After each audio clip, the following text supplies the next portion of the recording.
تدرې کسان به جنت ته نه داخليږي چې دا ګناه پکې وي او دی مړ شي.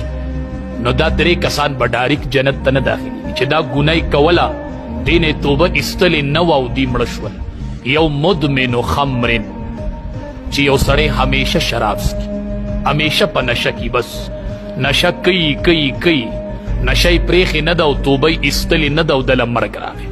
لا يدخل الجنة مدمن خمر چې هغه همیشه د پاره نشه کوي، همیشه شرابي وي، دی به جنت ته امام الانبیا فرمایي نه داخليږي.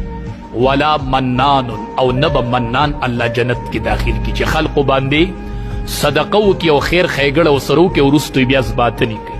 ولا عاق او دریم کس چې د مور او پلار نافرمان وفات شي، مور او پلار نافرمانی کوي او دی نافرمانه و دی وفات شو، مور او پلار یې رضا کړي نه دي او دی وفات شو، دغې ګناه کې مبتلا و.